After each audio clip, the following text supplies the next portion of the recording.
Welcome to a special episode of the Castaway Consultants, where we are going back to take a look at the Marquesas postmerge, Season 4 of Survivor. We are the Castaway Consultants. What we do is we try and teach future Survivor players how to play the game and tell previous, or in this case, past Survivor players what they did wrong. I'm one of your hosts, Ryan Stacy, who is the supreme ultra superfan of the show and knows literally everything about everything, Survivor related, of course. And I'm Derek Kupacek, and I would consider myself a modern Survivor superfan. I've seen seasons 26 and onward and have watched them religiously. And this rewind for me is my first time through many of these older seasons, and this is my excuse to finally get through all of them so that I can say I am fully fledged and ready to take flight. And my name is Josh Wessler. I am not a super fan, but I'm getting close. I'm 75, 80%, something like that already through. I have 5 or 6 seasons in the middle left to watch. But my unique perspective for this season specifically is that I watched it 5-ish years ago. So I'm going to kind of be our gauge on whether or not this is a memorable season. Now, Josh, you'd seen the season before, again, like 5 years ago. Derek, this is your first time watching through this season. Yes, and what I should, and I always give this qualifier during these, rewind series, I'm very in touch with a lot of the mythos of Survivor. I'm aware of contestants, but what I was talking to these guys about off recording was I'm not really so aware of a lot of these results. And let me tell you, the Marquesas post-merge, I think I had 5 different winner picks before it was all said and done. I had no idea what was going to happen. So there are things that I'm vaguely aware of. I'll always address those. I, of course, have the season memorized. Basically, it's the third time I've watched through it. This is actually my very first season, so it's kind of fun to hold a special place in my heart for that. We are rewatching this so you don't have to. And this episode is going to focus on the post-merge of Marquesas. So if you've already listened to the pre-merge one, we're rewatching so you don't have to. But if you want to, go ahead. 40 seasons is daunting, and I'm still surprised that I'm doing it. Yep. So the big question we ask at the start of every podcast is this must-watch Survivor? Guys, did you think the post-merge of Survivor Marquesas is must-watch? Well, coming from me, Derek, the person who's never watched it before, absolutely not. I would not watch this because in sequentially, we'll get some new stuff here that we've never seen before. Without getting too in-depth, we'll see our first rock draw. And we'll see a lot of flip-flopping in the post-merge. But you can get all of that in droves in other seasons. And honestly, I didn't really have a good time watching a lot of the post-merge. So to me, this is not must-watch. I can get everything that I got here, and I can get it in other seasons, and I can get it better. I'm at the point now where the novelty of seeing things for the first time has kind of worn off. And I was pretty unimpressed with the post-merge here.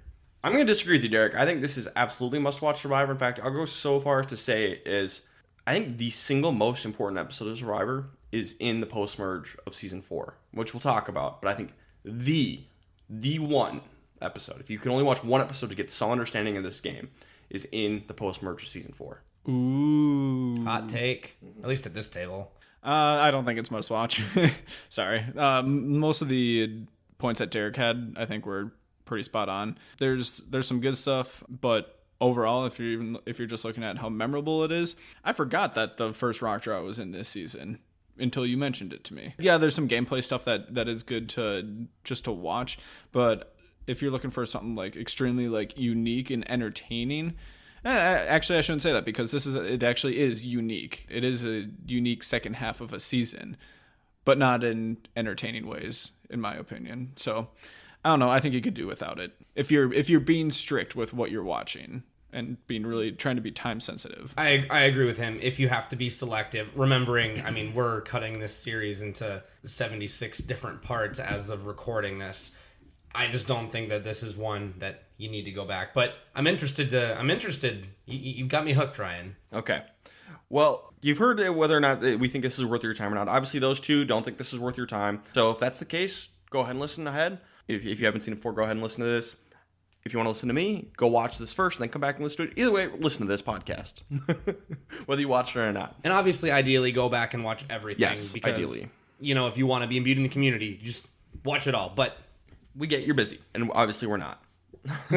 Yay. So spoiler alert ahead. We're going to spoil the rest of the season, so you've been warned.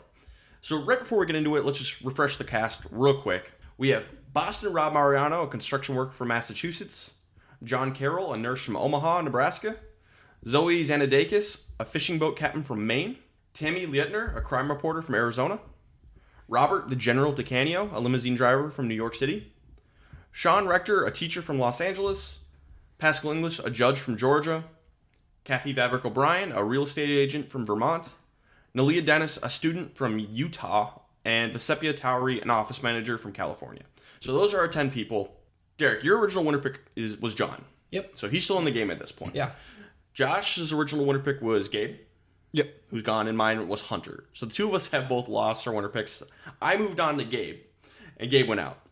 So you and I are both on Boston Rob as our winner pick now. Yep, and if you tuned into the pre-merge version of this season, you'd have heard us say that Boston Rob is our new winner pick. Okay, so Josh, you and I have Boston Rob. Derek, you have John. Yeah, I think we're going to be good. Yeah, what could go wrong? Well, and then we all made picks at the end of the pre-merge episode as well. And at that point, I had said, if I could switch, I'd switch to Tammy because I feel like she's in the majority alliance and she's in a good position going forward. She camoed her way through the beginning, and I think she's in a good spot here. I don't remember who you guys... I stuck with Boston Rob. You stuck with Boston Rob and... I said Robert. Yeah, the general. The general. So let's see how our picks do. Spoiler alert, not well. Not great, Bob. All right, so let's jump into this season with episode 7, True Lies, which starts off on a dark note with Kathy finding a skeleton. Yeah. Not important at all, just weird, like a human skeleton. Yeah. And I think that was just naturally there. Yep. Human sacrifice. Yep, no big deal. Just a weird moment to kick things off. But anyway, Kathy recognizes that she cannot break up Pascal and Nalia. They are a tight two. There's nothing she can do to break those two up. And she's right. She's 100% right. Good on her for having this observation. Mm-hmm. The more aware you are, the better. One person from each tribe has to attend a summit. And Kathy goes for Maramu. And Boston Rob attends for Rotu, which is so stupid. Anybody else should have volunteered to go. Why on earth would John's Alliance let Boston Rob go to this thing? This is so stupid. Someone just needs to step up. Honestly, John, Tammy, Zoe, and the general, any of them should have stepped up. I mean, because you know that it's going to be probably merge related, but you don't want to have someone else make some sort of connection on the other side before you're able to just merge everyone together. You've got to babysit Boston Rob. And this was just stupid to let him go to this. Because he gets there and he immediately just throws Rotu under the bus, tells Kathy everything. Mm-hmm. So stupid. They end up merging to Rotu Beach. And Kathy has been listening to Boston Rob, who's been telling her, yeah, I'm next, and then you're on the chopping block too, Kathy. They're coming for you. They told me you're next, Kathy. Which, again, he wasn't lying. I mean, he was slightly exaggerating. I mean, slightly exaggerating, but she believed everything. Rob kind of implied that she'd be the next 2 to go. She's in the next 4. She's bottom of the original Rotu people. Mm-hmm. So he's slightly exaggerating, but he's not wrong. Kathy should be paranoid. She's not in a good position. No. She's looking at 7th place at best right here. But she should know that already. Well, last time she hung out with those people, it was the Love Tribe. And yeah, she was 7th on that list. She was the bottom of the Love Tribe, though. Yeah. If there was any doubt, it should be exacerbated by now. Now she should be having severe doubts. Yeah. She's no reason to trust Boston Rob, really, but he's right. So at the merge, Zoe and Kathy, they're off doing something, and Rob confronts them. Like, hey, Zoe, didn't you say you were going to vote Kathy out? No? No? You're lying. And just he's going nuts. He's just throwing Zoe under the bus. Zoe's a really bad liar. Even if it's just a complete lie, Kathy still believes it. She's like, oh my gosh, she didn't have a good answer. Yeah. Well, and to Rob's credit, we're saying that he's over exaggerating here. John did in fact make what would be ultimately a fake alliance with Rob and Sean to kind of keep them in line. Yep. So he's not lying. He's feeding information to Kathy that has been given to him. Now, John was lying to Rob, but he said these things. Right, exactly. So the point is to sow seeds of doubt into Kathy. That is absolutely what he's doing. He's trying to blow up Rotu's game, which, I do feel like this does have a ripple effect. Oh, 100%. For the rest of the game. I mean, no matter the outcome, if you are pulling sheets off of people left and right, pulling off masks Scooby-Doo style, and trying to reveal true colors, and basically doing as much damage as you can before you leave, that's gonna rock the boat.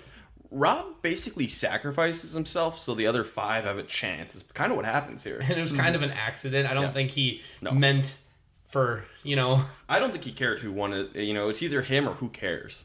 Right. So, but he inadvertently kind of saved everybody else. Good for him. All right.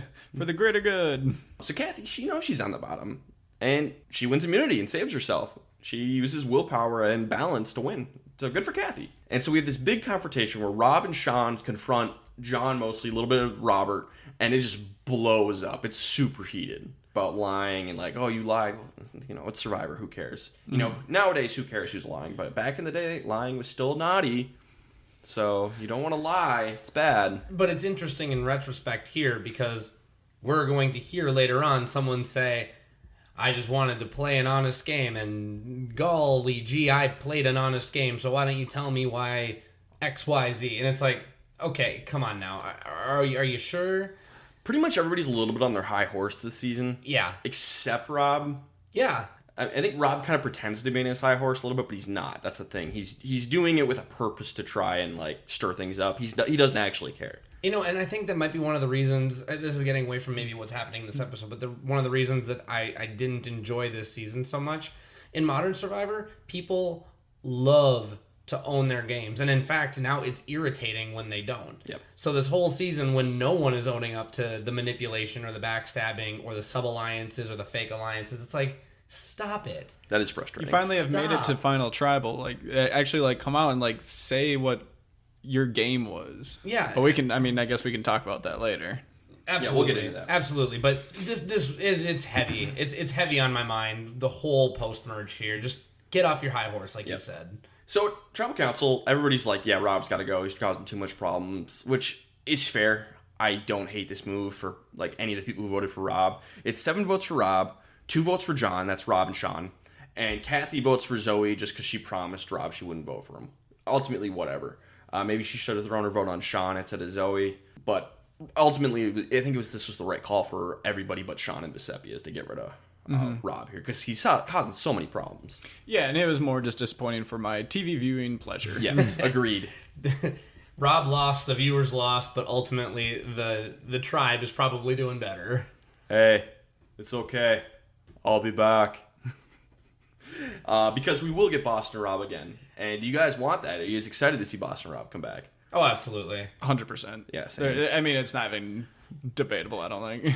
He's kind of a jerk this season, and a couple of his comments haven't aged super well, but I love this guy. He is so funny. And in his final confessional, he does say, hey, I was just kidding around. I was trying to have some fun. Hopefully everybody can take this with a grain of salt and take it in its best way. Yeah. You know, so it's kind of like, hey, I'm going to pull off my mask now. The game is over. I'm not on TV. Yeah. I'll be real now. I love Boston Rob this time around, and I'm psyched he's coming back. And especially for, like, other people that he played with this season, it was refreshing. Yeah. He's such a breath of fresh air compared to everybody else on this season for the most part. Yeah, I think he's my favorite person on this season. Yeah. Yeah, I think I'd have to say Rob's my favorite. I mean, Sean and Rob. Sean's great, too. I love both of them. They're both incredible. Great for television. Mm-hmm. Best player of the episode? Best player of the episode for me, I had Kathy. She won when she felt she needed it. She stayed observant. I think ultimately she made the right move in voting Rob out, but she did not discount what was said to her. She took that information to heart. You got to take your opportunities when you get it, and this wasn't the right one for her. Mm-hmm. So, Kathy, good on you. And she has her old alliance back as well. So, Kathy. Yeah, I completely agree. She realized she's a pawn. She was still wary of Rob. She didn't fully buy it. She listened to what he said, but didn't 100% trust him. And she won immunity. It's great. Mm-hmm. I also had written down Kathy. And I guess I didn't say this at the beginning of the episode, but if you are new to our podcast, I only watched the premiere, the merge episode, and the finale. So this is one of them that I was actually able to watch and marked out my best and worst of. But yes, I did agree that Kathy was my pick for best of the episode. Worst? I had Zoe. She was caught point blank in a lie, and she doesn't own up to it. She didn't have her story straight and didn't have enough foresight to think about Kathy coming back and the fact that they had kind of used her as their scapegoat since the tribe swap. So not a good look for Zoe. She looks like a flip-flopper at best and a liar at worst. So I completely agree. Very bad liar. And, you know, also she let Boston Rob go to the summit. She's one of the 4 people who I blame for letting that happen. And I think that was a really poor call. I see where you're coming from. I put down John just because of the confrontation. Sure. And I think that kind of, that didn't sit well. It seemed like with some of the other players. But I completely see what you guys are saying with Zoe. So, Josh, you and I have both lost another winner pick. Hooray. So we have to pick new ones. Yeah. Now, I'm doing, I'll start with like who I picked, because this is the first season I ever watched. So when I watched at the time, my new pick was John, just because it seemed like, oh, he's got control. Nobody's going to be able to stop him. And he's the only one. Like, he's kind of doesn't have a great edit, but I don't know who else could be. So I went with John. I think if I'd gotten to pick today, I would have been Tammy, just because she had a really good confessional in there somewhere. So I think I would have gone with Tammy. Fair. I decided just to hop on with what I had decided at the end of our last podcast episode. That I was saying that I was thinking that Robert would be a good under the radar, just kind of like dark horse pick to win it all. So I'm going to pick him. Okay. Well, Derek, you and I are on the same team now. Go, John. Go, John. Hop from one Rob to another. Fair enough. Episode 8, Jury's Out. So Vesepia tells us that previously in the last episode, she had told Rob she was going to vote for him, and that's a terrible call. You don't tell Boston Rob you're going to vote for him. Don't tell anybody you're going to vote for him. It has no effect on the game whatsoever, but it's just something I want to note, that is, this is a terrible move. Agreed. Especially Boston Rob. If anybody, he was obviously in an unwinnable spot, but if you're going to tell somebody you're going to vote them out, Boston Rob's the last person you tell. Hey, don't vote for me. And, this element will change ultimately when we get idols. I don't think it's always a bad move to tell someone that they're getting voted for when idols rear their heads. Idols are a whole different thing. I understand, but yeah, you're absolutely right. You just make people feel comfortable.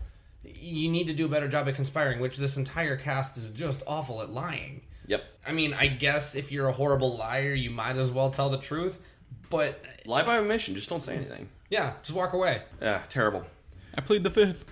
So Kathy confronts Zoe again about her being on the bottom, and Zoe fails to reassure her once again. Even if she was telling the truth, she failed.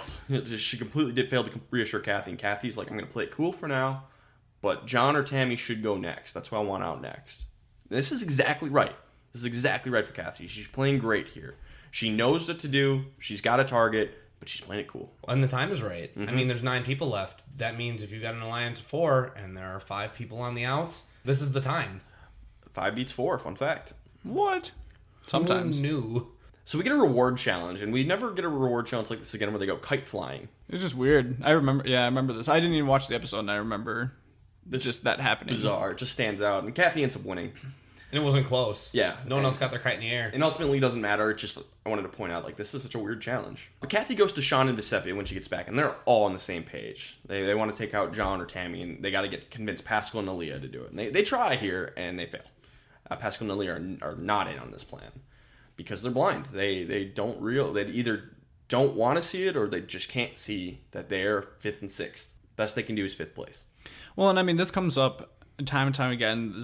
You see these larger alliances just not break up and take the other people out who aren't in the alliance just one by one by one. We saw it in the first 3 seasons of the show. What are you doing? I probably have made this point before on this podcast.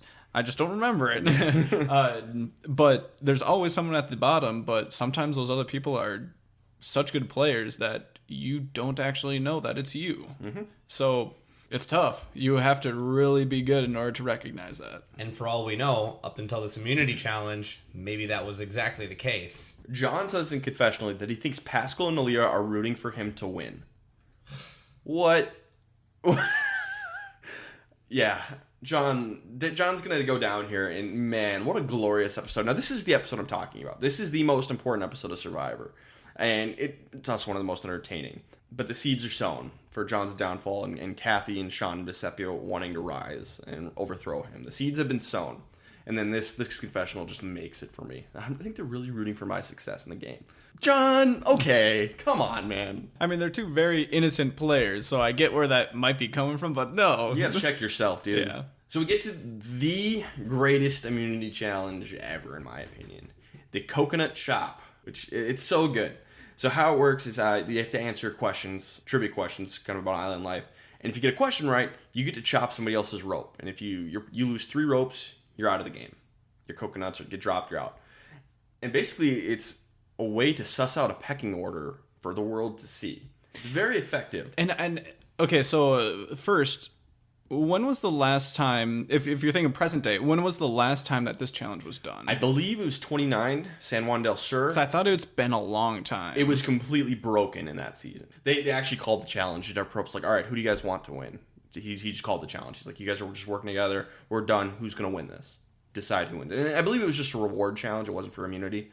But yeah, Probst just called it. I feel like it's a little bit of a broken challenge just because I don't think that there's a way I mean, there is, but it's very difficult to do unless it's planned ahead of time to not result in completely showing everyone's game. Yep. Which you can look at it as being really good for the show or for just entertainment purposes. But if you're looking at trying to kind of keep everything a little bit more of a mystery and kind of protect people's games more, even though this is an entertaining challenge, it's kind of it's iffy. I wish they'd go back to it. I love it. I love it. And I'm gonna completely disagree with you, Ryan. I hated this challenge. I actually made a note. This is the worst challenge I've seen. Because the whole point of individual immunity, for what I've seen in modern Survivor, is to create opportunity for people at the bottom to create turmoil at the top. And if you have 5 people working against one, yeah, you know what? The pecking order is obvious, but guess what? You are not getting a dramatic betrayal or a dramatic shakeup at Tribal, because you're going to end up with a majority alliance who takes out the person that everyone wants out, if there is that person, if there's a consensus, which in this episode there absolutely is, in Sean or Vesepia. And I know I need to be careful because of what ends up happening here, but I hate this challenge because there's no way for the person on the bottom to win. No, there is no way. And that's fine. I disagree. It completely defeats the purpose of individual immunity. But that's not the only purpose of individual immunity. That's not the only purpose. They set a challenge on front of you. You can win, and you have your various ways to win. In this case, it'd be your social game. That was how you would win this one. This is a social challenge. This isn't physical. This is mental. This is a challenge like any other. Technically, anybody can win. No, I actually take Derek's side on this because I don't think it's necessarily a social challenge. It's an alliance challenge. Which whoever alliances are social. Yes, but there's other parts of social game other than just the alliance that you have going. So I actually definitely back up Derek's point that if you are on the bottom and come to one of these challenges and need to win in order to stay like alive in the game, you have next to zero chance in this. I'm okay with the challenge as long as it's for reward and not immunity. And maybe that's better. Who knows? But the second part is this is more of a challenge for the people on top to play this correctly. And I think nowadays they would, and it might be why they've gotten rid of it. But they play this so wrong. You know, this is an opportunity for the winners to not lose the game, the majority to not lose. They have this challenge locked up, and they have to be a little bit more farsighted to win this game. This is just a way to expose the people on top. And I think that's part of what Survivor wants here, because we have 3 seasons in a row where the dominant tribe going into the merge has won. And I think this was their attempt to shake it up, and it works perfectly and changes the game. And if that's the goal behind it, then that's great. Like, because no one really wants it to just be super predictable every single time. But I don't think that you can do that by also just sacrificing someone else's game. I'm totally okay with it. I'm 100% fine with it. So, and this will be the last thing I say on it because I don't want to get stuck, spinning our tires here. But as someone who, if I were playing and I came into this challenge and I knew that I was on the bottom, this is hopeless. Yeah. This is an utterly hopeless situation. Why even dangle it? Why even have me show up? If I was on the bottom, I'd probably just say, Jeff, I'm not competing. Okay, I'm not going to do this. This is better as a reward challenge, or maybe, like, let's say you get a question right, you can't be chopped that round. I think there's a way to workshop it to make it work a little bit better, to make it a little bit more fair. Maybe. So, yeah, you get a question right, you're safe this round. You can't get chopped. You got to chop one of the people who didn't get the question right. Maybe that works better. Yeah. So you can protect yourself, because, yeah, Sean had no chance. But regardless, maybe I'm being a little results-oriented here, but this is my favorite challenge, I think, in Survivor. I think this is my number one. Maybe I'm forgetting one somewhere along the way. But so if you're at the top, what's the play here? The top is successfully you balance. You give one person, you try and keep everybody at the same amount of ropes. Just chop whoever, but keep it all the same. Like, okay, this person has 3 ropes, this person has 2 ropes. Doesn't matter if we're in an alliance or not. I'm chopping your rope. We're gonna keep this as balanced as possible because if Sean wins, who cares? You get rid of Vesepia. It's one round. Who cares? So what if everyone has the same amount and you're taking someone out of the challenge? Honestly, go for the people who you can take out your Sean, you can take out your Vesepia, you can even take out your Kathy. But I would say you'd honestly be better off letting an Aaliyah or Pascal winning this one. Oh, I know exactly what I do. If I'm John here, I get every question wrong. I purposely get every question wrong. I take no part in the chopping of the ropes. Yeah. Absolutely zero part of it. Now, it depends on how well your alliance is doing in this, because you might have to get in there to help do some damage control. I mean, yeah, that's fine, but I mean, these were pretty like cupcake questions here. I mean, it wasn't hard. The first round, I think 2 people got it right. It was like Sean and the General, and then the second round, like 5 people got it right, and Sean was out. Yep, Well, it's just over. That was fun. I hope you enjoyed getting both questions right, Sean. Yeah. Here's your reward. Place on the bench. And I guess that was the issue that I has. If you play the challenge perfectly, he couldn't have played the challenge any differently. No. And he lost. Regardless, I love it. This is my favorite. Tammy ends up winning, but she, Robert, John, and Zoe play this so poorly. Mm-hmm. They, Pascal and Aaliyah don't like how cocky they were. They don't like how any of this played out. And this is going to change the entire game. This challenge changes everything. Because Pascal and Aaliyah flip. We're going to get to Tribal Council. Tammy's kind of cocky. Vesepi and Sean, they're just throwing out the pecking order. There's the pecking order. We saw it. We can make a move here. And they do. And this is the first time in the entirety of the show that the minorities have risen to overthrow the Power Alliance. And that is Survivor. This changes everything. And that's why I think this is the most important episode. If you have one episode in your pocket that you've seen, it's this one. You know, this kind of feels like, Shakespeare in literary history when you explain it like that. You know, you don't read Shakespeare because it's good. You read it because it was the start of a new era of literature. You know, you don't read about Fahrenheit 451 because it's necessarily a great book. You read about it because it was the start of dystopian literature. It was this necessary building block in order to get to where we are. And again, I've seen season 26 and onward. I have known nothing but minorities overcoming a majority alliance. It all stems from here. It all stems from here. So I can see the importance to someone who's seen the show 3 times from more of a historical standpoint. I do think that for me, because I've seen so many new seasons, this is just the logical move. Mm-hmm. So that's why I maybe don't... But you got to look back at those first 3 seasons. They didn't do this. Absolutely not. They did not. And, you know, it's obvious they should have, but they didn't. So clearly it wasn't obvious enough. Yeah. Now we have it. It's been done. We can do it again. Or you can just completely ignore it and think that you're safe in your lines still. It's true. And by the way, they kind of tip off the viewer because Sean holds up his vote. Checkmate, bruh. And then folds his John vote up and sticks it in the urn. And then says, when you go to Vegas, you bet on black. God damn it, I love Sean. I forgot about that. that's a great quote. Interestingly, they must have known a little bit ahead of time because Zoe flips. Zoe flips and puts her vote on John as well. So I don't know exactly what happened here. Oh, wow. But everybody, the 5 voted for John. Zoe also voted for John. So at the very least, she knew. And I didn't know that. That might explain why her and Tammy were not so buddy-buddy in the next episode. I did not realize this. Zoe jumped ship, which, I mean, it's fine if that's the case. I have no problem with her jumping ship and trying it. Like, if she realizes, like, oh, yeah, John's gone. I'm on the other side now. That's fine. And that actually makes me cross off a couple notes on my next episode. And then John has just amazing final words. He's just crying. He's like, I'm so proud of myself. It's like, all right, John. Top 3 greatest final words of all time. I love John. So I think the best player of the episode was Kathy, because she got on the same page as Sean and Vesepi fairly early. She helps get Aaliyah and Pascal to flip and eliminates John. And I'm going to go a slightly different route. I say Sean, simply because he went from the bottom to not on the bottom and into the majority alliance. I think that he definitely moved the furthest by just proxy of all the moving pieces around him.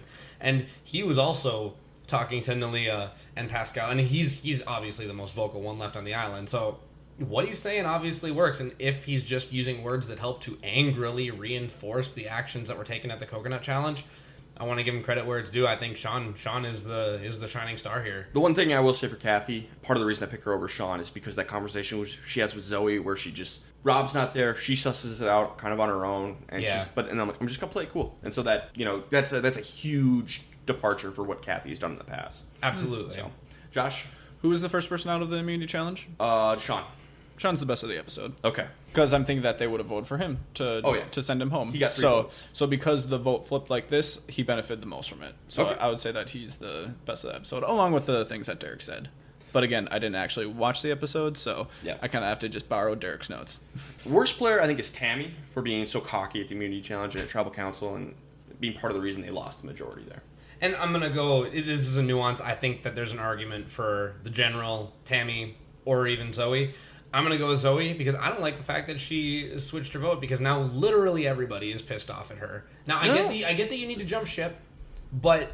Not everybody's pissed off at her. Just Tammy and Robert are pissed off at her now. I mean, Tammy and Robert are pissed off at her, and you're not really in the other alliance because you used to be a part of the Force. So now you're left in no man's land, and you're an easy next vote. At least I would think it. So I already had Zoe. You're right. She's next. I already had Zoe written down, but the fact that she switched her vote, I think, cements it. That's like, I mean, unless your social bonds are strong enough, the flip here is going to turn on its head, and Zoe's arguably got the worst social game. I think it could be Zoe, just because if you keep your vote the same way with your current alliance, you might be able to manufacture a new like majority alliance by just pulling in like an extra 2 people and trying to like mend some bonds. But now that you switched your vote, I don't think that you have a chance to do anything. So I think either way, Zoe was in a crap. I do think that she was basically screwed either way, but I think she had a slightly better shot by just sticking with her other people and trying to get something new going. I'm fine with the flip. Episode 9 is the closer look, which we're going to ignore.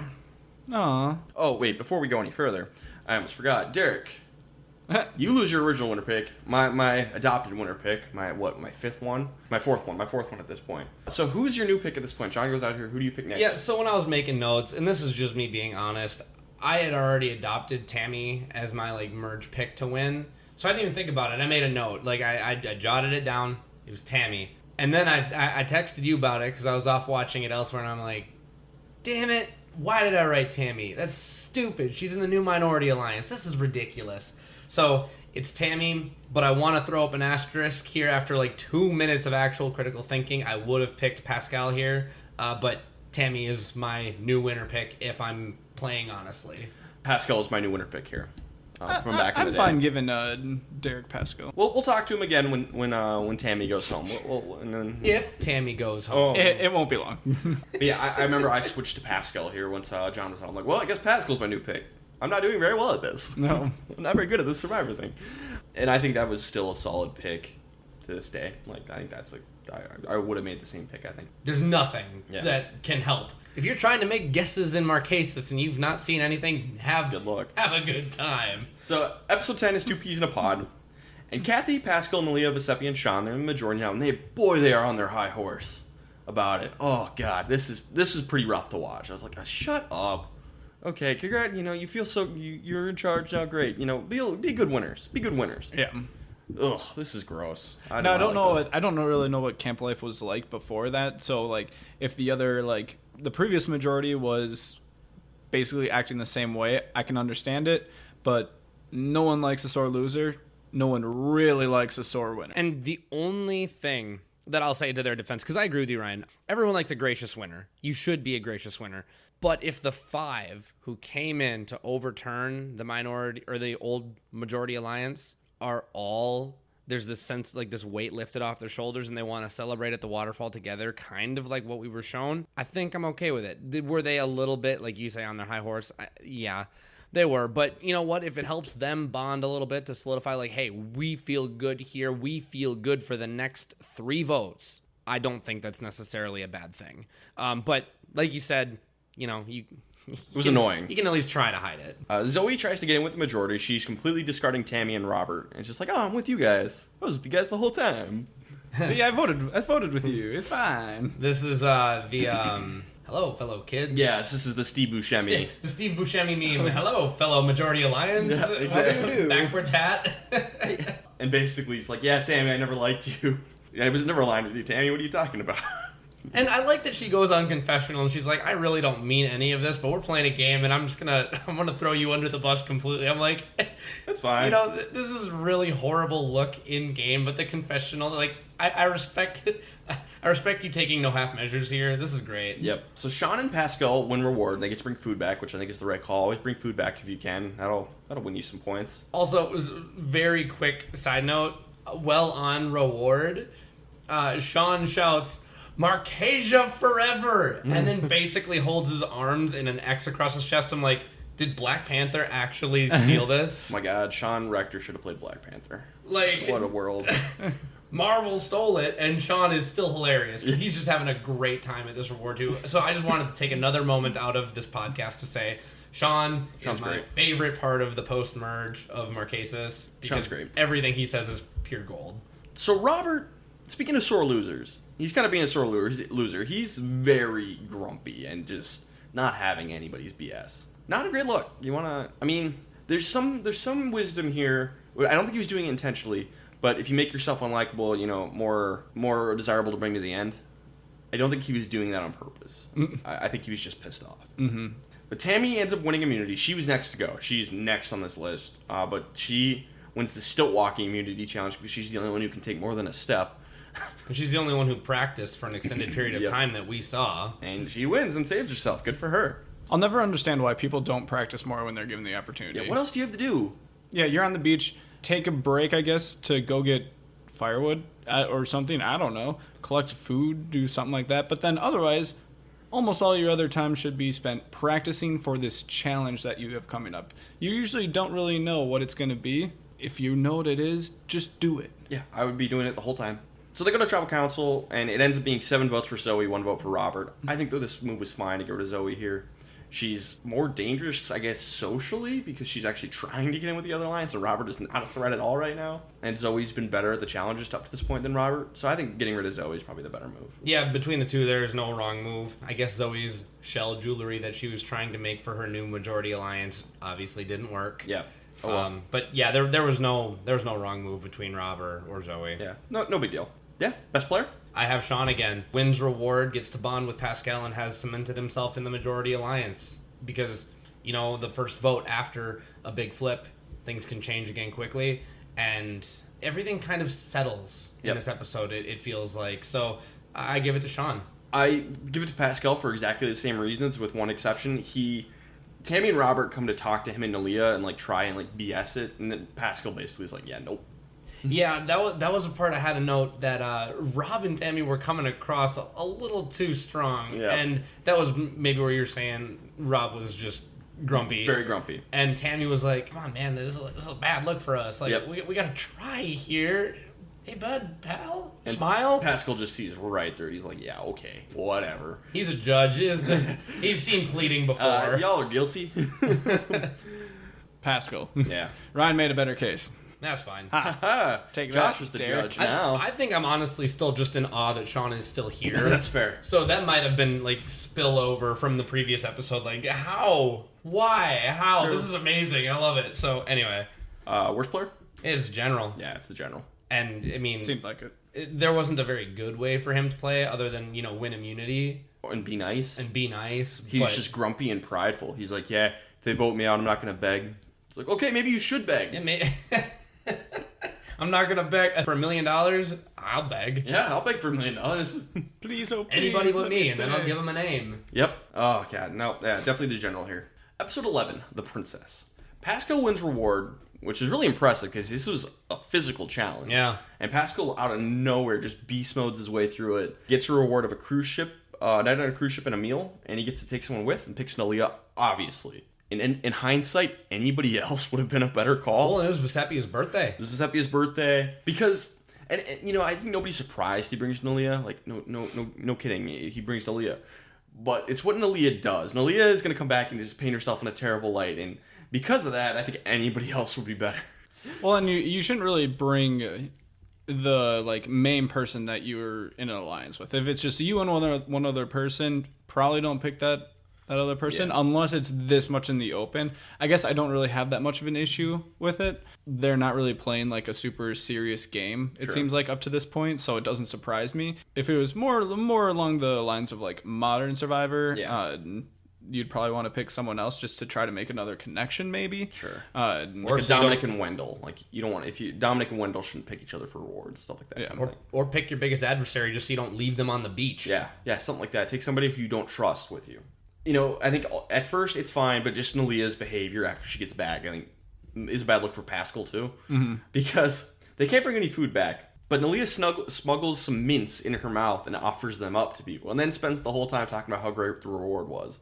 And it's just a really bad look, and nobody really likes her after this. Listeners, don't talk about food. Find a way to say something without saying a lot, because I hear that food is a pretty sore subject whenever you're on Survivor. Just say it was really fun. You can admit, it was really fun. I had a good time. Because if you say it sucked, nobody's going to believe you. Or they're going to think you're like, wow, really? You think it sucked? What's wrong with you?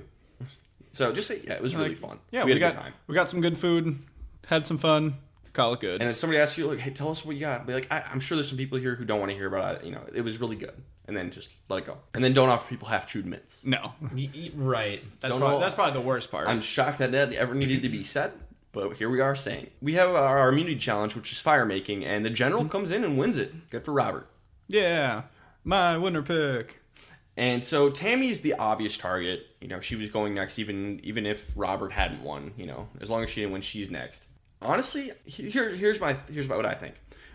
The two people who have the worst shot of winning the game right now are Sean and Tammy. I think they are the two generally least liked from everybody on the jury, everybody left in the game. I think Tammy would beat Sean. I don't think Sean can beat anybody. So Sean should try and find a way to flip the game here for him to have a chance.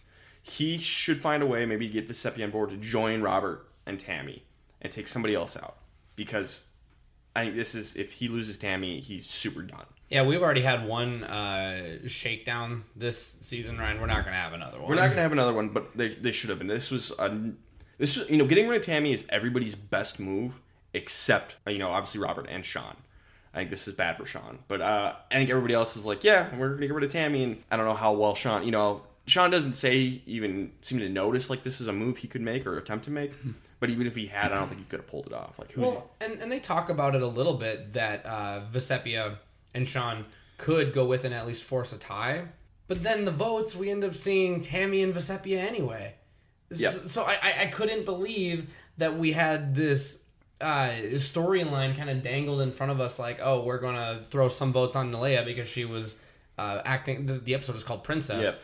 So it was all about her being kind of this fake girl next door princess kind of player and riding on Pascal's coattails. And then we end up with votes on Vesepi and we end up with votes on Tammy. And I'm like, okay, so what was the whole narrative of this episode for? Like, thank you. This very poorly subverted my expectations. What must have happened is they actually did talk it out, and Sean and Vesepi just must have said, no, we're not going to do it. And then Robert and Tammy just have to basically toss their votes and somebody who cares. That must have been what happened. Otherwise, it doesn't make sense. But yeah, flipping and taking out Nalia, I think is a good move for Sean. Vesepi, I don't think it's a good move for. So ultimately, I think the right thing happens, and we get 5 votes Tammy, 2 votes Vesepi. Tammy should be the one to go home here, I think. Yeah. I mean, yeah, you summed it up pretty well. If they're not going to, just kind of keep going the way that they have been. Best player, I think, is the general, just because he won immunity. That's about all I got. And I say Kathy. Oh, okay. Kathy, because nobody's talking about her, and she continues to be a provider for the tribe and continues to at least be like a very silent. She's very silent in this episode, but she seems to have input everywhere. So she was more of a background player. The general, even though, yes, he won, he wasn't next in the chopping block, so his position has not changed. I love the fact that no one's talking about Kathy, and she has come a long way from, where she was in the pre-merge. And yeah, that's a long time ago, and the merge is a whole new game, but I think Kathy here, just because nobody's talking about her. I like that reasoning. I like having Kathy as the best. Worst player, I think, is easily Nalia. Yep. For annoying her tribe. Shocker. Talking about the reward too much, offering them a mint, and she kind of seen as manipulative in this episode. And I don't think that's true, but I think it's how she was perceived. And perception is reality. Perception is reality. I agree that I do think she's too sweet for her own good. Yeah. And I say that, I don't really mean it, but in terms of the game Survivor, sweetness can only get you so far. Yeah. I don't know what else to add. I do think that is her. I think that is her personality. I don't think she was being disingenuous. Yeah, from what we saw through a TV screen, I didn't see any part of her that was disingenuous. Mm-mm. So, Derek, Tammy was your new winner pick, sort of. She goes out here. You also kind of had Pascal. Do you want to pick Pascal? Or do you have somebody else in mind at the final 6? I think I texted you like 5 different things. Yeah, you did. I was watching, I was streaming CBS All Access. I paused the show. I didn't even let the next episode start. I'm like, I don't even know who to pick. Do I pick Sean because he's somehow weaseled his way to the top? Do I pick Pascal because he's got a cemented alliance? He's still in the majority. Could be Kathy at this point. I am not going to pretend that at this point I had any clue what was going to happen. And I actually said in one of my texts to Ryan, this was the worst time for my winner pick to go out because literally anything could happen because you have Vesepi and Sean as kind of a twosome here. They'll claim later on that they were not, but I don't think you're fooling anyone here. You've got Nalia and Pascal as a twosome, and you've got Rob on his own and Kathy on her own. to me, you could link up and make another twosome there, and then who's to say what happens? The game is completely wide open at this point. So I'm just like, Ryan, I have no clue. I'm just going to go with Pascal. So I just threw out Pascal, and Pascal's my pick. All right, welcome to the Pascal train. And I'm not happy about it. I don't... Deal with it. This is just a hot mess. There's no way to crunch the numbers here and end up at a correct answer. That's fair. So...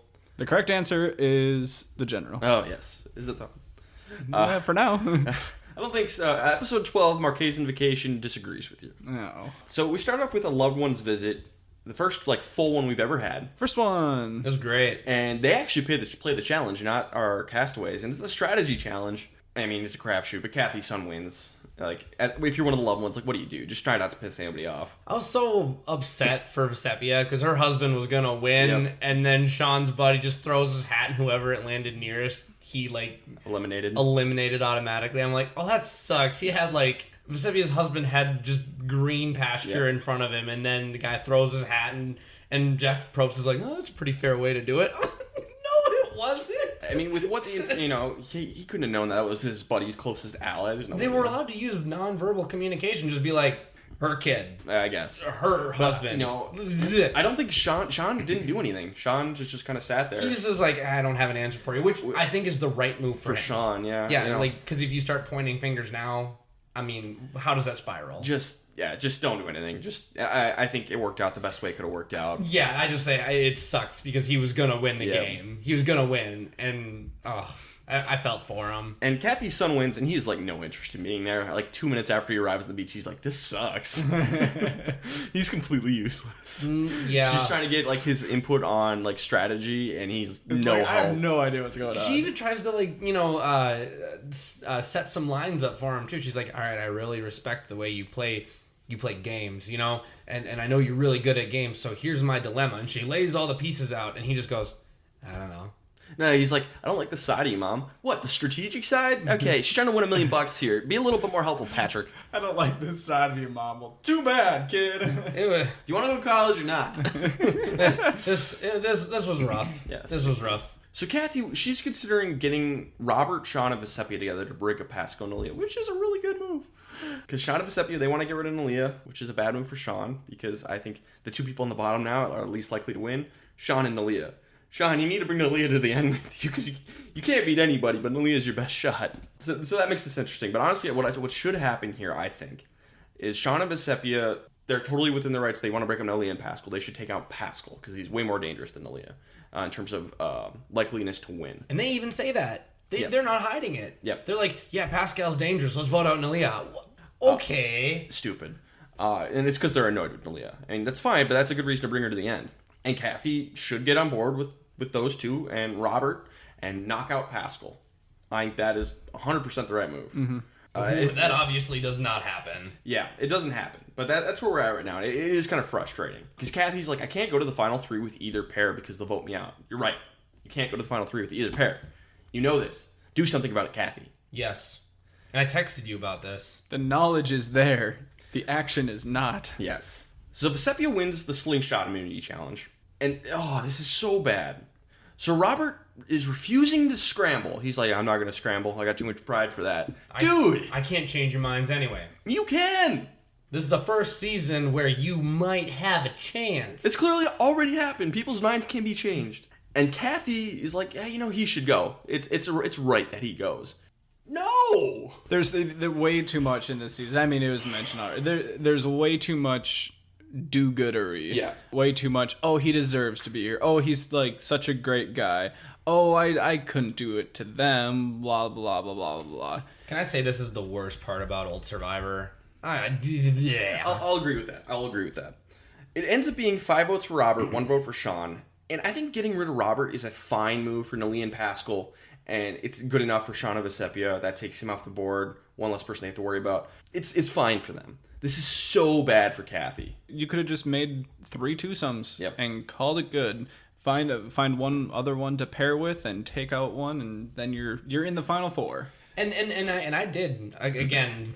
I keep saying that I was texting you about this, but it was basically like me live tweeting my my Survivor counselor here because I'm just like, trying to figure out what's going on this season because I've gone through 3 winner picks in as many episodes, and I have no idea what's going on. These numbers don't add up.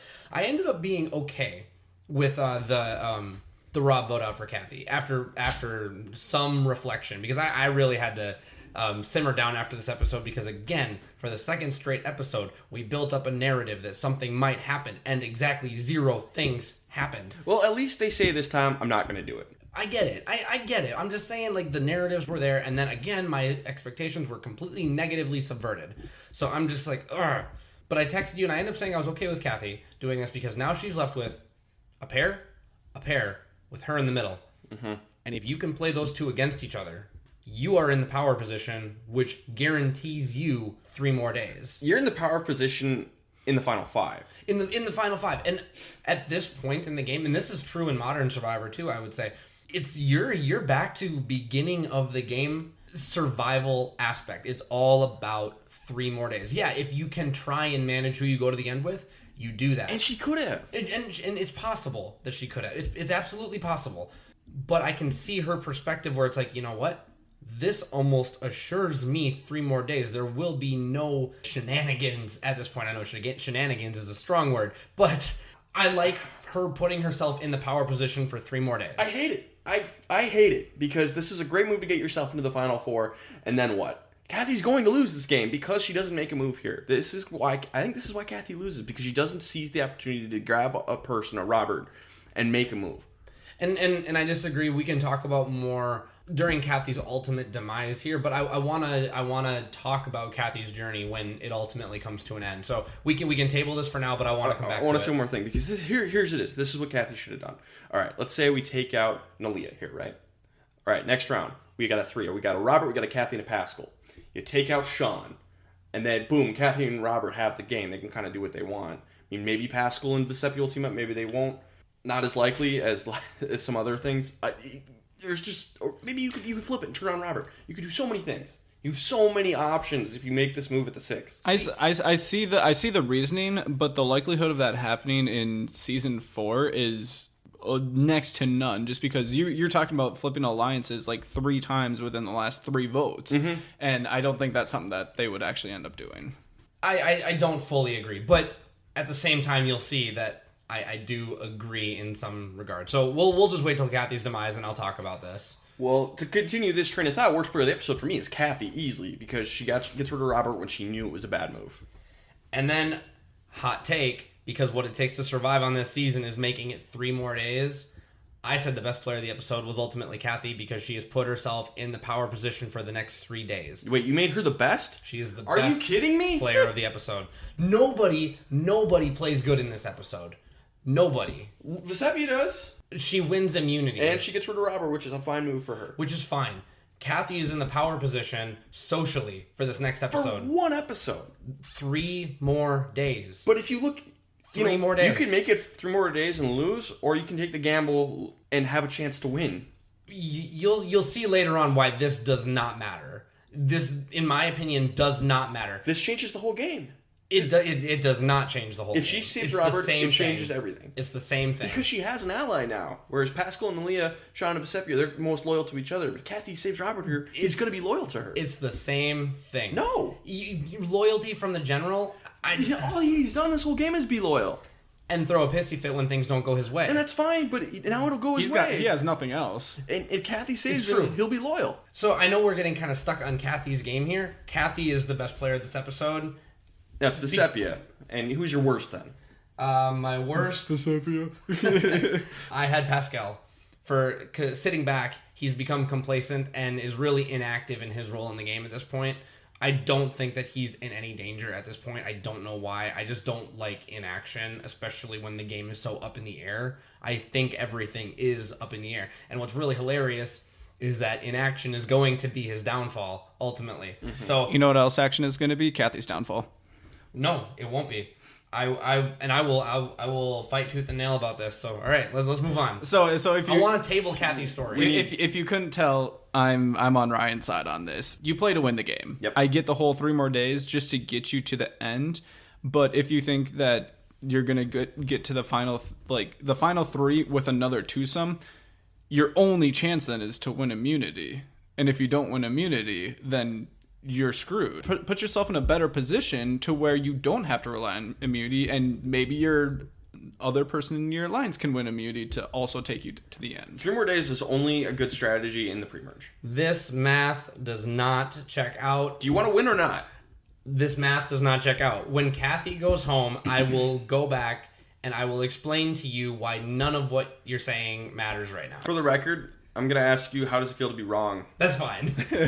You've reserved your right. All right. Robert went home. Josh, Robert goes home. Who is your new pick? Kathy was my new pick after just trashing her, but Yeah. I do think that even though she's here for another 3 days, it's the only person that I felt like I could actually like pick and not hate myself for. So I'm gonna be rooting for Kathy. That's fair enough. This is Kathy's narrative from here on out, pretty much. Basically. So episode 13, A Tale of Two Cities. Kathy's the swing vote. She's not going home in this episode. But it gets a little dicey because race gets brought up. Because everybody's saying Sean and Vesepia have an alliance, like Pascal and Aaliyah do. It's a little awkward. And I think the thing that comes out of this is the difference between an alliance and a bond between two people. And they said there's multiple ways that people can have a bond, and that's when the race thing ended up coming up. Yep. Even if you're voting together, I still don't think that is considered like always an alliance. Now, if you're in a position like Pascal and Aaliyah and you will always vote together, never vote against each other, that's obviously like a concrete alliance. Yeah. But I think you can have alliances that are softer than that. Yeah. Which is what theirs were.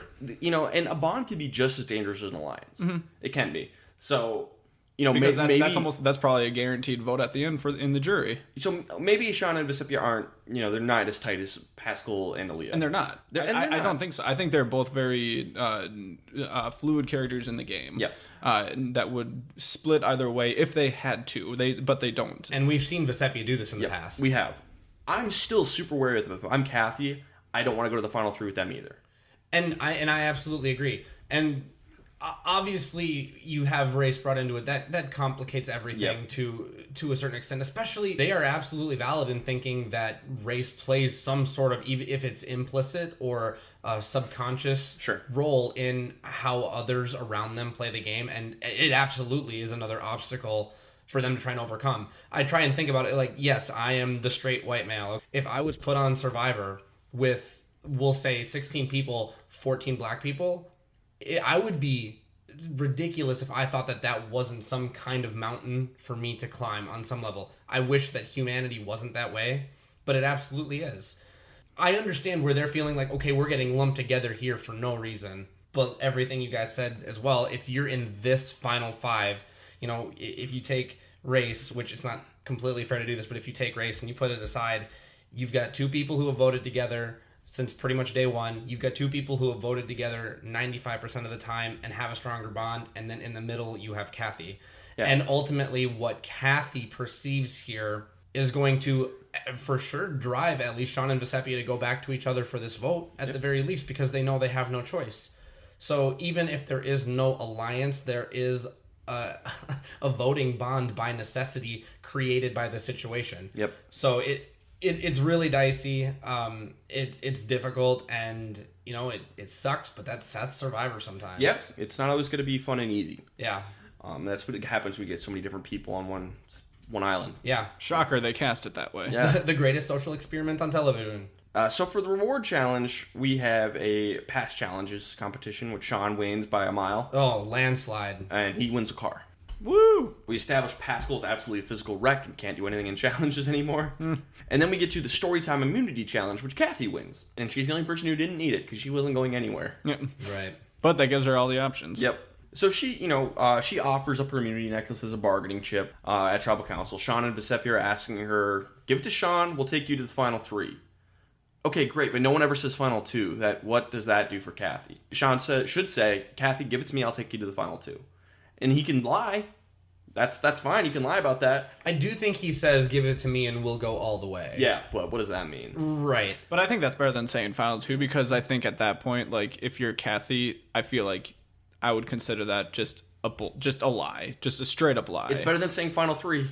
Well, what does that do, Kathy? And by the way, the whole idea, I'm glad that they made it available to be given up now. But what they're actually bargaining for is Kathy's vote. Yes. They're not bargaining for who gets immunity. Because if you give it to Sean, then Nalia and Pascal go for Sepia. Yep. And if you give it to Nalia, then their votes go to Pascal. They're bargaining for Kathy's vote. Yeah, that's all this was. It doesn't matter. So no. It is what it is. It doesn't matter. So, but this is where it gets interesting for me, because the what everybody should be going for is pretty much different. Sean should want Pascal gone, because his best and only shot at winning this game is against Nalia. He has no shot against any of the others. He probably loses to Nalia too, but that's his best chance. So I think he has a chance against Vesepia. I mean, I think he probably still loses, but I think she's the next closest. If anything, people would be more shocked that he made it to the end, and maybe just they just gave it to him like, damn, man, good job. Not even mad. I'm impressed. I can't even be mad. See, I think he's got no chance, but his best chance is against Nalia. So I think he should want to get Pascal out and then find a way to work with Nalia from then on. That's Sean's optimal route to go. Vesepia should want Nalia gone, because she's the bigger threat than Pascal. Between the two of them, get rid of Nalia, get her off the board, because Pascal's not going to win any challenges.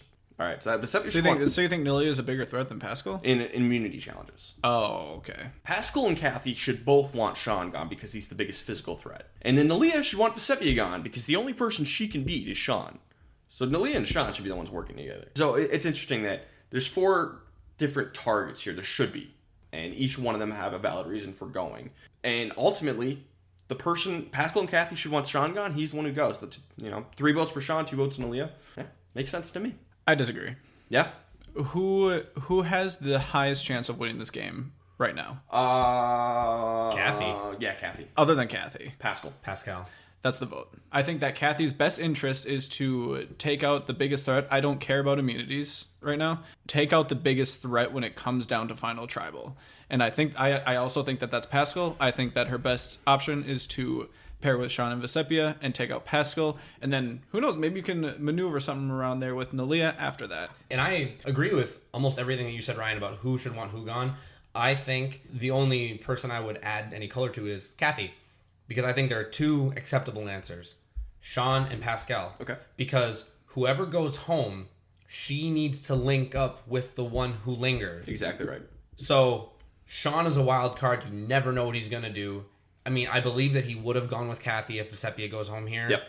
But he's too much of a wild card. He's more of a wild card than Vesepia, so send Sean home. Nalia is more likely to work with Kathy after Pascal goes because she's always looking for a coattail to ride. Sure. And she'll do whatever, and if Kathy's her only option. Whereas Pascal, I think, again, he probably would do it too, but I think it's less likely than Nalia. So yeah. I think that either Pascal or Sean are perfectly valid options for Kathy. I think those are the 2. If whatever side you're going to go with, vote on one or the other. My thought process is for Kathy. Sean's the biggest physical threat. She really needs to win immunity at the Final Four just because that's going to be a dicey situation. It's going to be a 2v2 in her best case scenario. Just to make sure it's not her. She wins immunity. Sean's her biggest threat at that point. So that's why I think Sean is a fine move. Yeah, and Sean is a fine move. And Pascal isn't winning anything. So that's why you can get rid of Pascal later. That's why I say get rid of Sean now for her. I still disagree. Interesting vote, though. Very interesting vote. A lot of layers there. Best player. I had Kathy again. She was in the swing vote position. She made the right move, in my opinion. And I do think that no matter what happens, basically, in these last 2 episodes, she ends up in this spot right here. So I think that she was the best player of the episode overall, even if I think that Pascal might be in the best overall spot going into the next episode.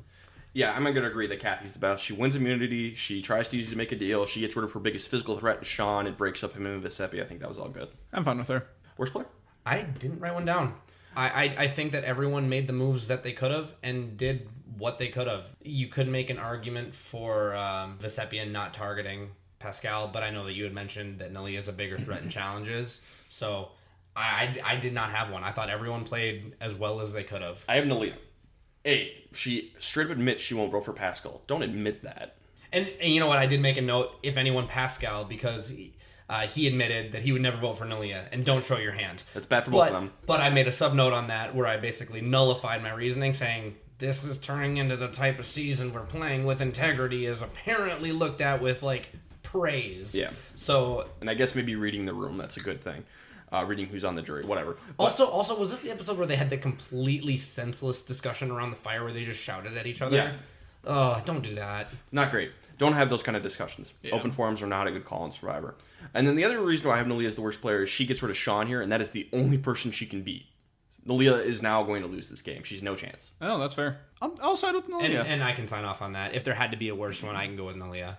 Quick thing before we move on was one other scenario that I think could have been an option just because of why not. Scenario that actually doesn't make sense because she won immunity, but would there have been any logic behind voting off Kathy here if she didn't win immunity? I think there's some logic there. If Kathy was hemming and hawing too much about which side to go with, I think, just shoot the person in the middle. I think there's definitely some logic. Because you're gonna come down to 2v2 in the final four anyways.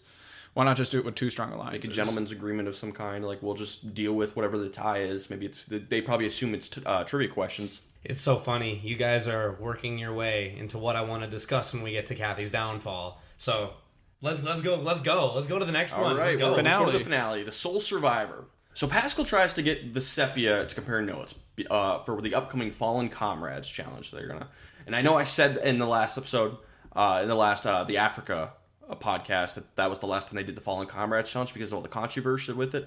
I'd forgotten that this episode was filmed before the reunion show of Africa where they learned all of that. So this is the last time we have this because this was filmed before all of the controversy came out. So I'd forgotten. My bad. I thought you were all knowing. What? Anyway, moving on. You're gonna have to change your intro. Yeah, maybe. Anyway, so Pascal's trying to convince Vesepia to compare notes because she knows some of the players that the early Maramu players better than they did. She even took notes on them. Yep. And she has no interest in doing that, but kind of like lies about it. She's like, man, yeah, I can't remember where Patricia lived. It began with an L. And I'm pretty sure she's from like Jackson, South Carolina. So she's just like, you, Josh, during the screening, you suggested, just say it begins with a Q. Yeah. And it's like, okay, yes, it's what she's doing, but it's a more subtle and a better version than your plan. Oh, yeah. Because you don't use the letter Q. No, we lose the letter Q. Pick a very common letter as long as it's not the one that actually is the answer. So Vesepia is playing this right. She's like, I'm not sharing anything with them. I'm gone if I lose this, so no. And ultimately, Vesepia wins. Yeah. It worked. Taking notes worked. She knew stuff about the Rotu members that the others didn't know, which is crazy impressive. Mm-hmm. And it was super close, too. Yeah. It was first at 10 points, and she was at 10, and Millie was at 9, so... And the last question was about what armed forces was John in. And Vesepia is the only one who knew that, and she wasn't with John at the beginning. Everyone just said Army. And she's the Air Force. That's crazy. So good for Vesepia. That's really impressive. And by the way, I got the vibe that if she didn't win, she was going home. Yes. And I mean, she kind of mentioned that herself, too. And I hate that. Because, Kathy, why are you ride or die with such a tight alliance? This is insane. You know, if Kathy had won immunity, I think there might have been a deal struck there. But if Kathy doesn't win, I could see it where she just kind of puts her head down and doesn't want to act. Maybe Vesepia goes, hey, why don't we just get rid of Kathy instead? I can see it in that option. If Nalia or Pascal win, Kathy goes, yeah, let's just vote up Vesepia. Because if Kathy goes to the end with anybody, she wins. Doesn't matter. And I know going into the final three with that Pascal and Nalia is not great, but she could still win. But yeah, if she tries to make a move without that immunity necklace, she could easily just blow up her own game. So I kind of get it. Mm-hmm. And I know I mentioned this in the Africa post-merge when we're talking about the Fallen Comrades challenge. It just kind of reinforces basically my point that I made last time with I'm very glad that this isn't a thing anymore because it kind of makes people be fake social. And Vesepia took notes on people for this exact point. Yep. And yes, it might have actually been like genuine, but you don't do that genuinely if you're taking notes about someone to review later on. Vesepia wins immunity, and Kathy's like, hey, don't vote for me. Let's go to the final two together. We'll vote for whoever. Doesn't really matter. They settle on Nalia, and Vesepia's like, okay, yeah, I'm cool with this. And Nalia and Pascal basically, yeah, you know what, fair enough. We get it. What can you do at this point? I guess they could try to say Kathy's the biggest threat, but that's not going to work. Vesepia's smarter than that. It ends up being a 2-2 tie. Pascal really needed to flip on Nalia here. Yep. This was a bad move. Yeah, Pascal could have saved himself here. Congratulations, you have integrity, jury member.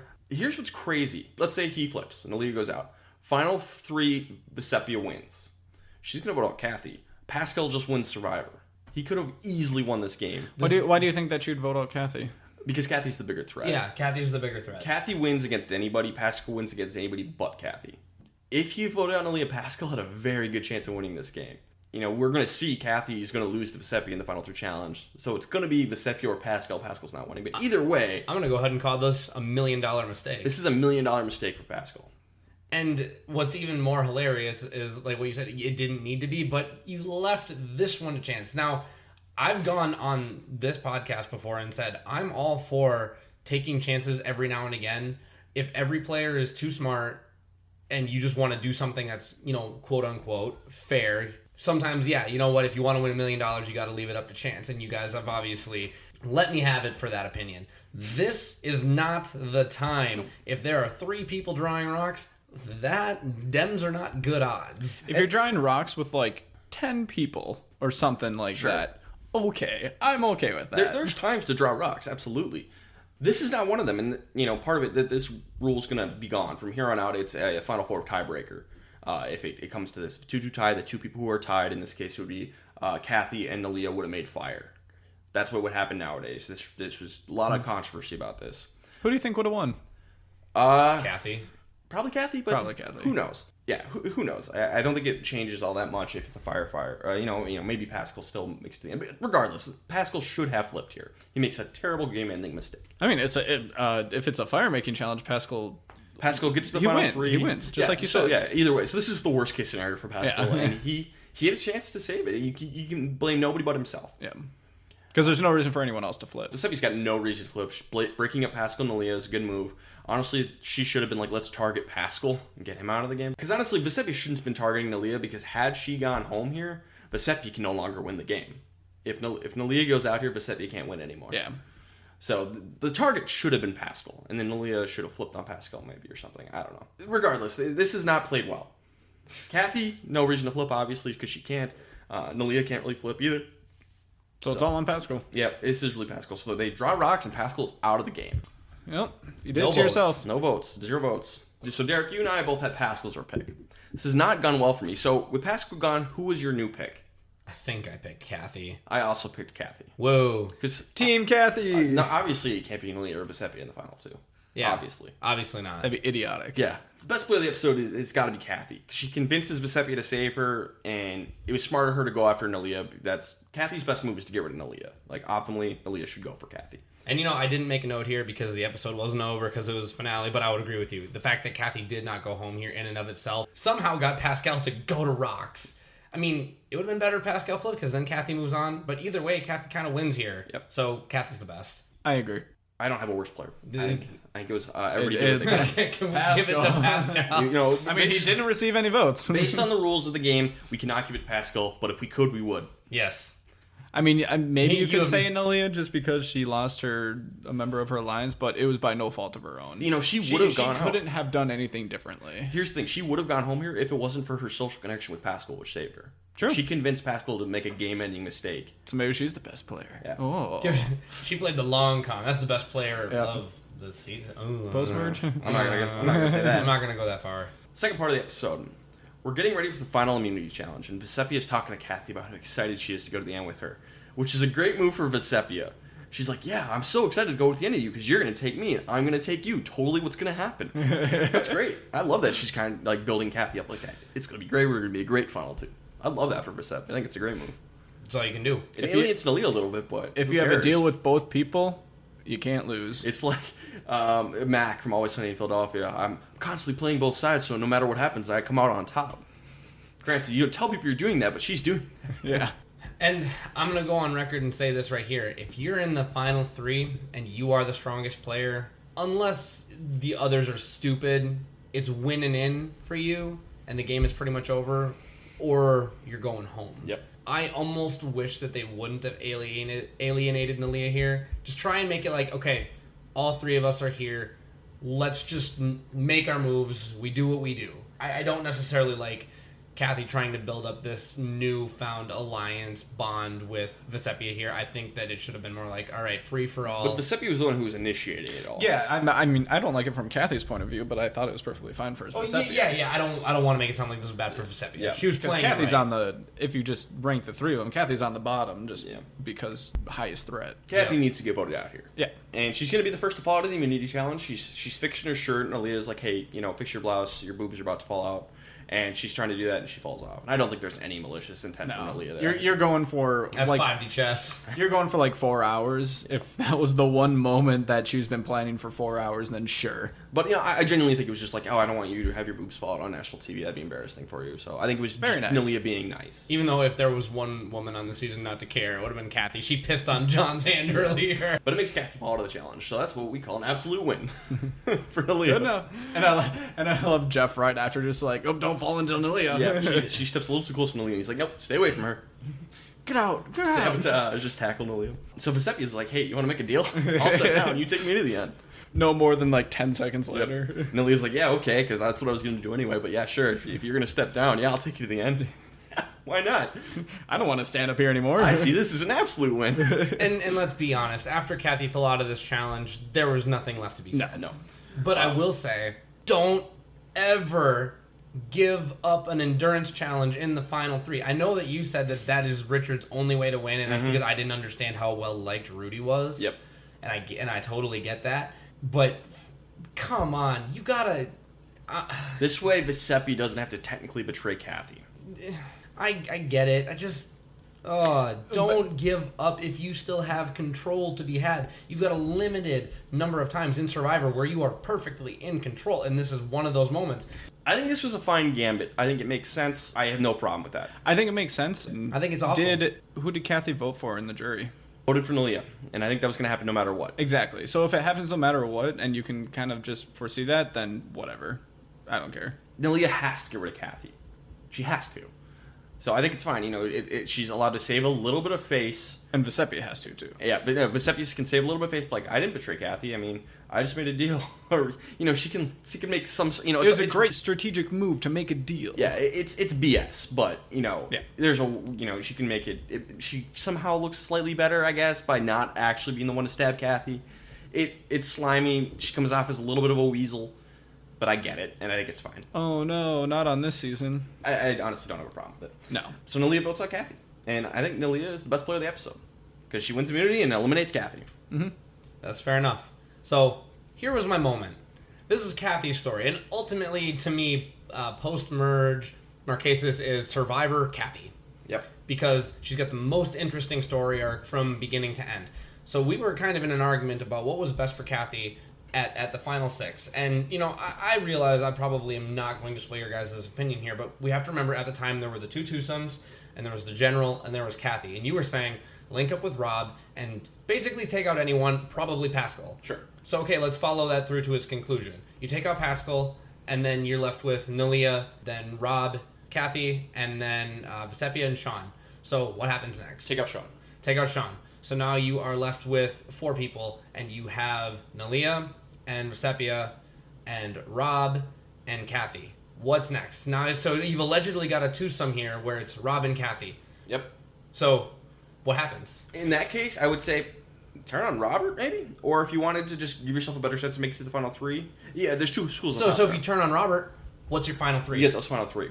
You end up in the same spot, and Kathy goes out there. The thing is, Kathy can go to the end with Robert and still win, I think. Yeah.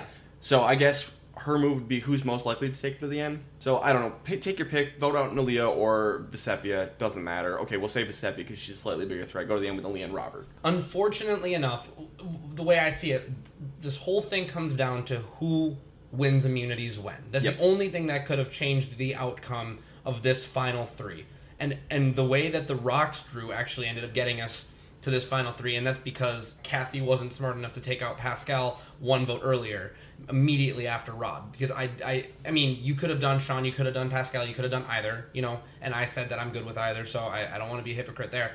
But we're going to end up at this final 3 pretty much no matter what anyway. So I like the fact that Kathy has the foresight to see, okay, this is how it's probably going to play out. So not only am I going to have that in mind, but I'm going to give myself the power position for the next 3 days by voting out Rob and pitting these 2 pairs against each other. Because ultimately it's going to be Kathy linking up with one other outcast anyway. So I like the fact that she solidified herself for 1 more episode, and it does not change where she ends up at all. I think it could easily. If she goes to the final 4 with Robert would have some loyalty to her. If he wins, he might take her to the end.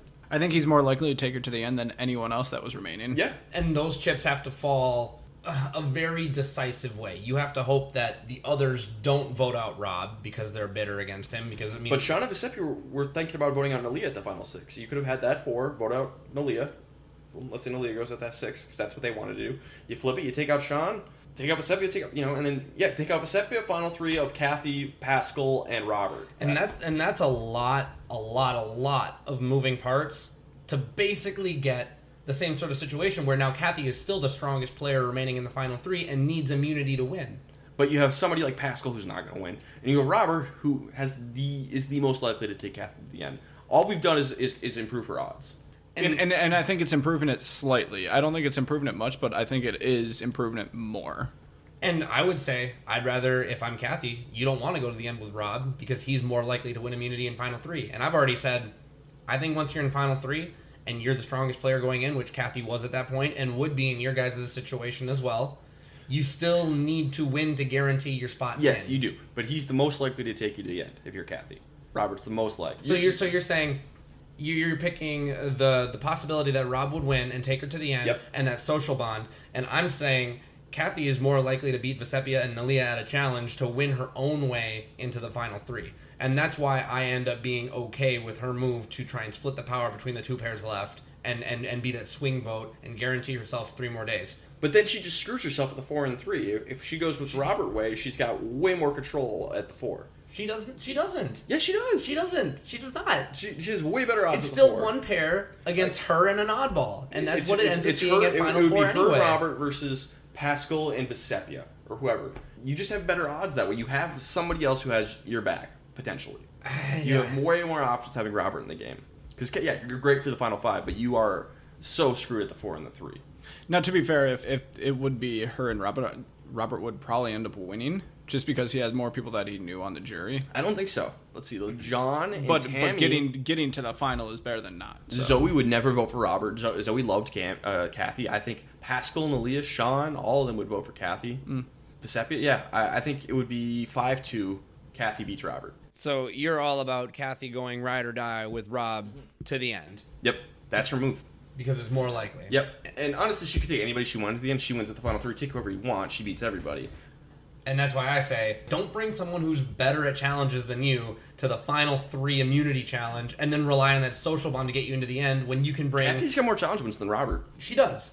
But Robert would probably do better than Vesepi or Nalia, is what he's saying. Bring Nalia and bring Vesepi because you're more likely to beat them. You have more control in a challenge to get yourself to the end. I understand you need to rely on social bonds. The final 3 is not the time to rely on social bonds. That is when time again it's a very viable time to rely on social bonds. If you're good enough, that'll get you to the end. I disagree because there are times where people have been forced to rely upon it, but I think if you were to talk to almost any of them, you don't want to have to rely on it. That needs to be a backup. And if I'm fine with Kathy going all in on the idea that I'm the strongest player left, I need to win this. But she doesn't. She doesn't, and that was her gamble. And I am good with her gamble. It does not pay off, and I think it's revisionist history to say, yeah, if we go back and she brings somehow Rob all the way to the end because the other 2 pairs decide that they don't want to get rid of Rob. Well, if we're not creating revisionist history, what are we doing here? I'm just saying that at the time, this is a perfectly logical move for Kathy to get to the end and try and win her way in, win her own way in. I 100% disagree with you. I think you were dead dog wrong. I think she was a fool and made a terrible mistake. And in the end, I can't give her best player of the season because that is such a bad move at her for the final 6. Horrendous move. That is so ambiguous. Because she knew she needed to keep Rob. She said it, and she doesn't do it. Kathy said voting out Robert was the wrong move. She's right. She does it anyway. I think that's evidence enough. When does Kathy say this? During the final 6, she's like, I should keep Rob and I should split up. I think they wanted to vote on Nalia. So that's something she said before she made her decision? Kathy's considering getting Robert, Sean, and Vesepi together to break up Pascal and Nalia. And I remember this. Yep. And then afterwards, she's like, you know what, he needs to go just because the 5 of us did this together. That was her reasoning. So earlier we talked about how Tammy and Robert threw votes on Vesepi just because Sean and Vesepi maybe just flat out said no, maybe that happened. Sure. What you're suggesting could be true, but it's not the simplest solution. I think that saying that this keeps her from being the best player this season, this one really ambiguous move where you walked through the moves yourself and you still ended up at the Nalia, Vecepia, and Kathy final 3. It's possible, but there's other possibilities, and like it could be a her Robert Pascal final 3, and that's a way better scenario than the Nalia Vecepia final 3. No, yeah, 0% of the timelines. You basically 50% chance of winning because Pascal's not winning. You basically 50-50. In 0% of the timelines, is it better for Kathy to go to the end? In every single timeline, it's better for her. With Pascal and Robert. That's ridiculous. 50% chance of winning instead of 33. You have 50% chance because Pascal's not winning. More likely for Robert to bring him to the end than anybody else. Because Pascal's also a huge star. You can make the case that, yeah, Pascal would win. You know, there's something to spit out there. Like, if the choice is between Vecepia or Kathy, nobody in a million years is going to take Kathy to the end there. It's obvious. But with someone like Pascal, it's less obvious. And especially when you have somebody who's bled loyal to this whole game, a Robert, who let's say you saved him in the final 6, he might feel some sort of debt to you. Way better odds of making it to the end and winning. Way better. The other thing about your argument, but what if she links up with Rob and then everyone's like, wow, that was kind of slimy for you to do that, and then they vote her out immediately next. Then she doesn't even get the opportunity to win her way into the final 3 or final 2. I don't think that would happen. I really don't. But see, now you're saying what you think. Possible. We have no idea. She made it to the final 3. All this is what I think. I know. Derek, what if we're not saying takes and what we think would happen? What are we doing this podcast for? This is the whole point. I know but you're allowed to use whataboutisms with me, saying, oh, well, they're going to somehow finagle their way to a Pascal, Robert, and Kathy final 3. Well, you want to know what she did? She made it to the final 3 her way. And lost, absolutely. She put herself in a terrible position. She put herself in the best position she could have, and then fixed her shirt and lost. Categorically false. No. There was way better position she could have been in. I think that there was just as much opportunity for Vecepia to take her to the end as Robert. Absolutely. How's it feel to be wrong? I think you have zero proof of that. I don't have any proof. None of this is proof. All we know is, the only proof we have is Kathy lost. Yes, Kathy I lost. think we can trace back to the final 6, and that's what she made the mistake that led her down the path to losing. So I think there was options there. I think she had more options as she got with Robert, is what I'm saying. There was more choices for her to make that could have led to a better conclusion. Could have left her to a worse conclusion, yes. But I'll rather take that ambiguity rather than the certainty I'm going to lose at the final 3. And I'm thinking if you make it to the end with Pascal, I think that he takes Pascal. I think Robert takes Pascal to the end and not Kathy. Why would he take Kathy if he knows that Kathy played such a better game? He's been preaching loyalty this entire game. I'm not saying you're wrong there. He could take Pascal. It's possible. The person who is most likely to take Kathy to the end is Robert. We've seen people take people to the end they're not going to beat before. It's happened before. It'll happen again.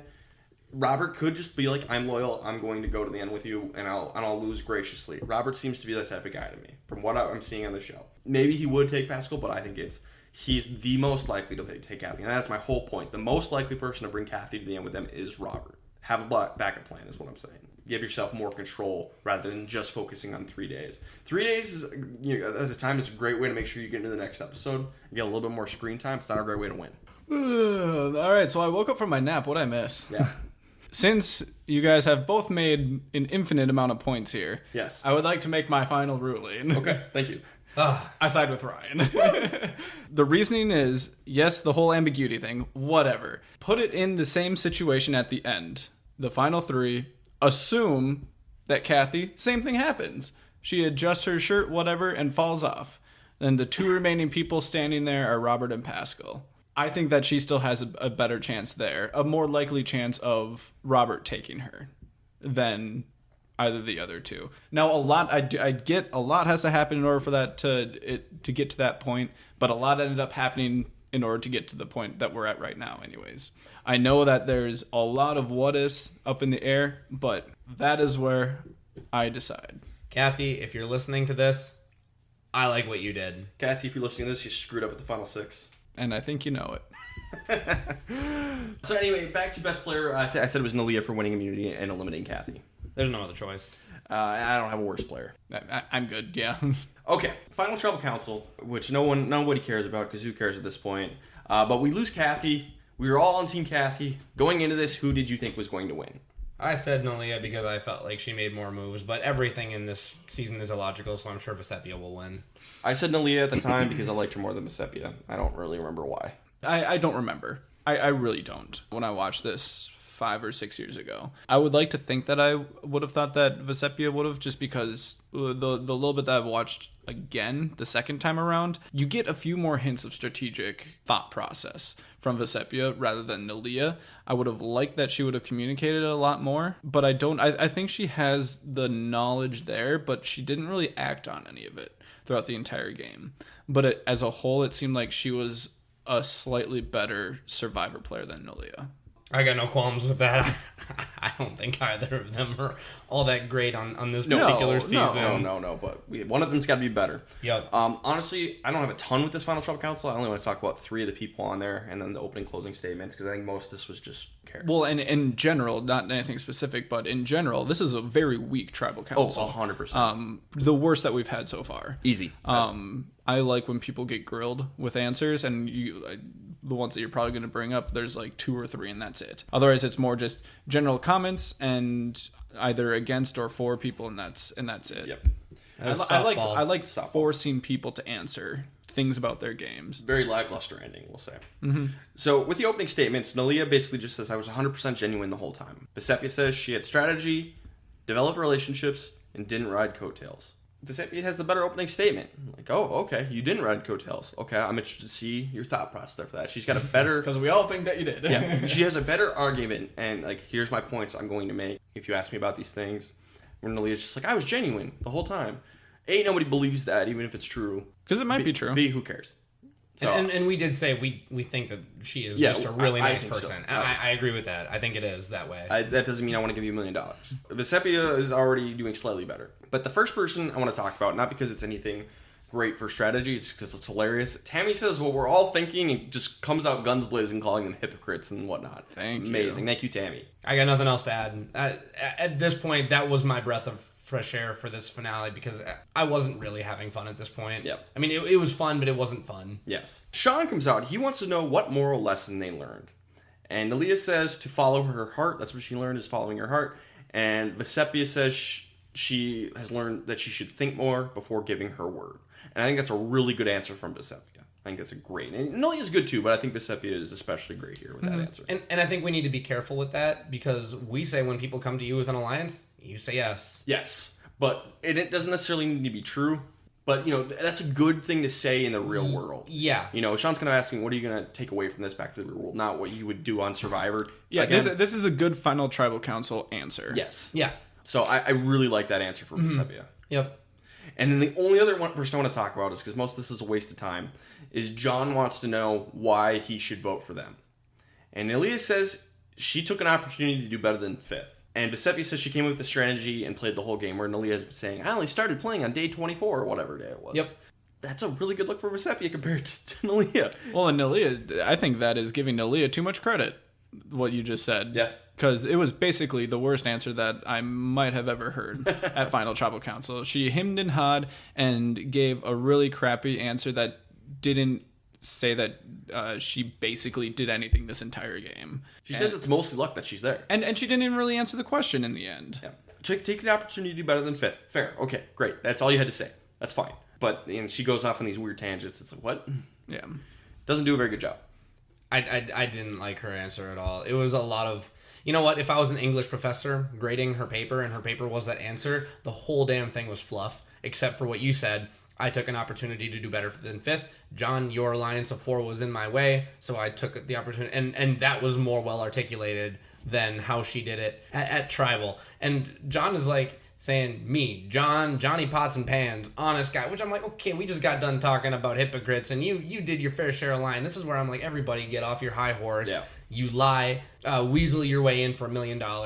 Stop it. But Nalia gives a horrible answer here. Yep. And like I said a little earlier, closing statements, Nalia says it's mostly like that she's there. Don't say that. And here's the thing. It ends up being a 1-vote game. And John said in his confessional when he was showing the vote that he was hoping Nalia would give a better answer. Yep. He was looking for a reason to vote for Nalia, and she didn't give it to him. She could have won this game. I think she very well could have.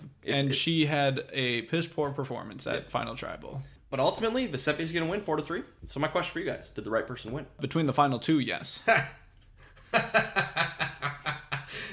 Between the final 2, yes. Vesepia was the right answer. Yes, But I agree. I agree with Tammy that the person who should have won the $1 million went home at 3. I love that quote. Tammy was so good. Tammy was great. She was the best part of this final tribal council, easily. 100%. So yeah, I think Vesepia is clearly the right choice. They were socially, who knows who was more well-liked, but I think Vesepia was clearly better strategically. Literally my only reason is final tribal council. If I could have made my winner pick after final tribal council and before the vote started getting cast, I would have said Vesepia, because I still, even now, and yeah, it's fresh. We just finished this finale tonight.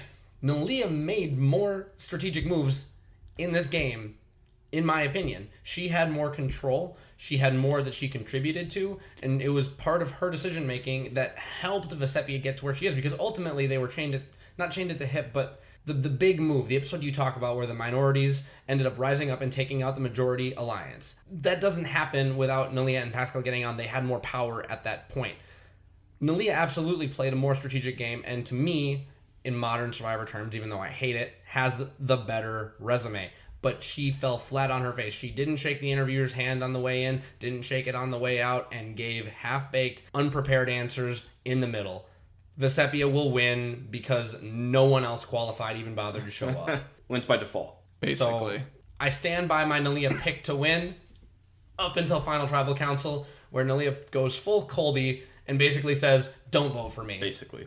Which, by the way, I think that's the worst that I've heard so far. Is I don't even know if you should vote for me. You should probably vote for Tina.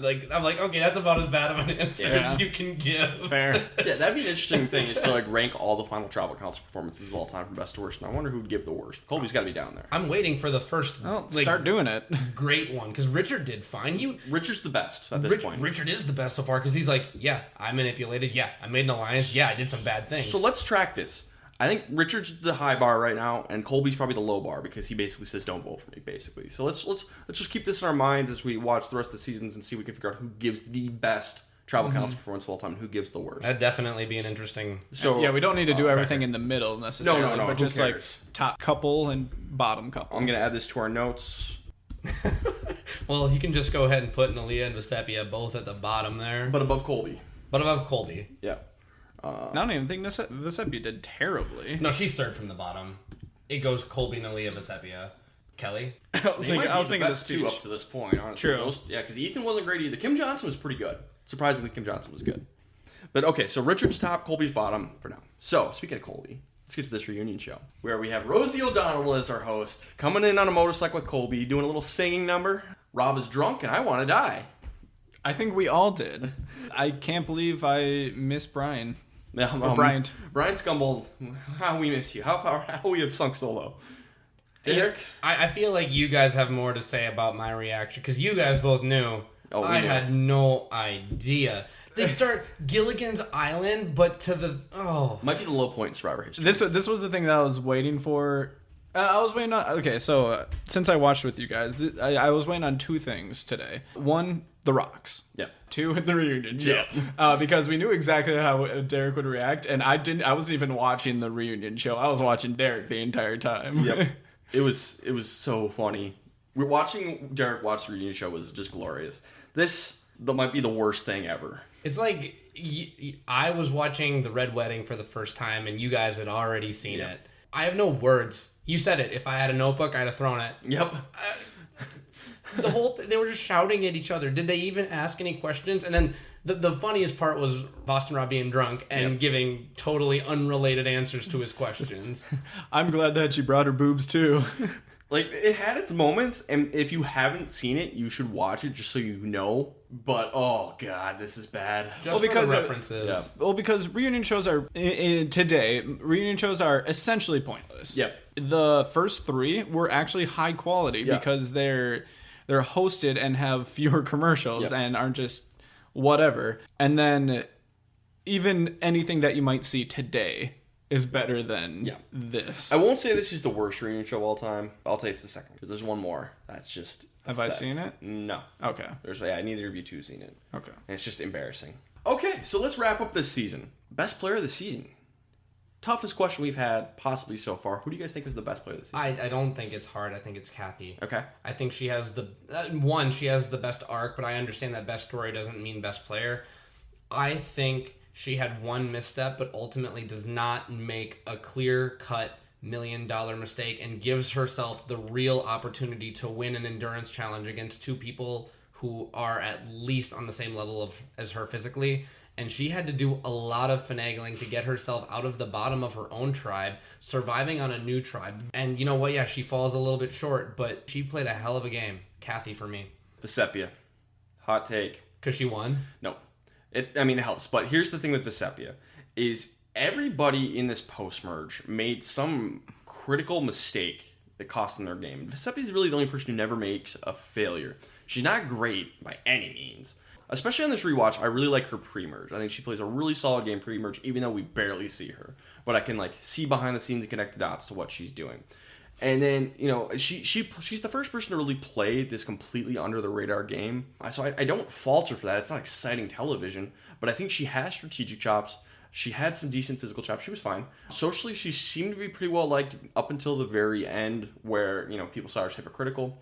But compared to Rob and Sean, way more liked. The only thing people didn't like about her is that at times she could be hypocritical. That's it. So she's the best player of the season is kind of damning with faint praise. She's the tallest person in Munchkinland. Yeah, she's the best. She's not that impressive. It's just everybody else did something, was missing something critical from their game. And I don't think Vesepia is really missing anything major. A little thing, she could obviously be better, but she's virtually complete. Whereas, if I had to give a grade and you could give out an I for incomplete, I'm giving everybody else an incomplete. And Vesepia is not getting incomplete. She's the only one who gets a passing grade. Might not be an A, but it's passing. Yeah. C-. We're grading on a curve here. And Vesepia is not very high up, but she's the highest on the curve. So I think Ryan convinced me. It's a very thin profile, but it's a profile that has no holes in it. I want to give it to Kathy, but she made too many mistakes that I don't think a good Survivor player can make. I don't think that she was ever in a really good spot, and I think Vesepia played the only game that she was really able to. I think there probably could have been a little more for her to do, but I think you laid it out perfectly. It's not one that I like. It's not one that's entertaining, and it's not one that I can say without reluctancy, but I guess I have to go with Vesepia. Hey, and we're allowed to have our differences here. Before I forget, Kathy's going to come back and play again. Are you guys excited to see Kathy come back? I'm excited to see Kathy come back.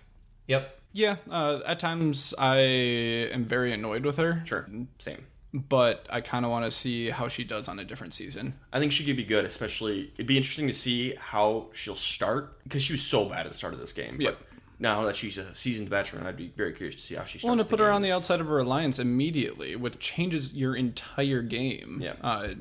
If you're in the thick of your alliance, then she doesn't do what she does after the merge. Who is the worst player of the season? And it's anyone after the merge? Yeah, anyone of the final 10. I could start if you want. Go for it. I'm going to say John, just because he was so arrogant. That coconut chop challenge, he just blew it so hard. He was so arrogant. He was a little bit on his high horse. By being the figurehead, he pissed off so many people. He just played it all wrong. He got himself on the top and played that about as poorly as you could, and changed Survivor history by getting dethroned. So I think it was John is the worst player of the season. So it's a lot easier to say that someone's a bad player when they get voted out earlier, because I think you could also toss Nalia in there. But can you really say that someone's the worst player if they make it to the final two? Yes, it's hard. You can, but yes. you can, but it's much more difficult. Sure.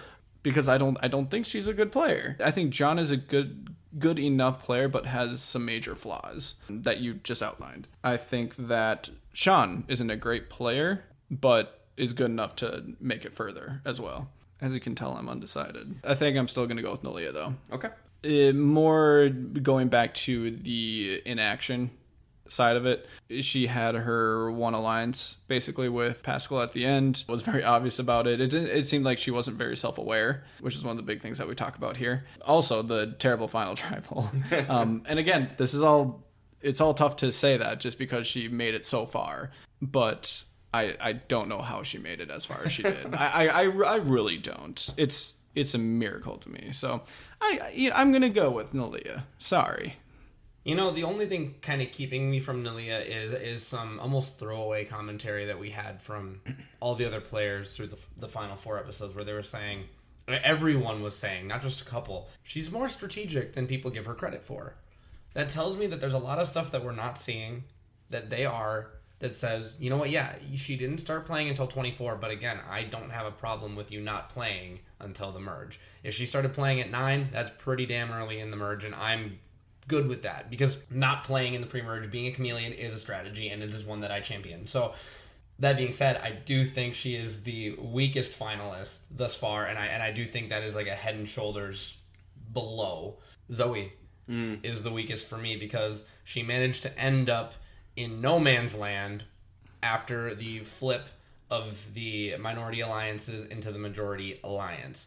She didn't have much of a physical game and never did anything much there. She did not have a great social game and was always kind of a black sheep on the group, even if she was in the alliance. And obviously wasn't very good with her strategic game to end up in no man's land. So, yeah, she kind of fumbled her way into 8th place, and I think that she was the worst one in this post-merge. Okay. I should see that. Weather report? We had one rain. It was during the loved ones visit when one rainstorm. It was Patrick, Kathy's son, after she won the loved ones. Other than that, just a lot of bugs, a lot of cloudy, a lot of overcast.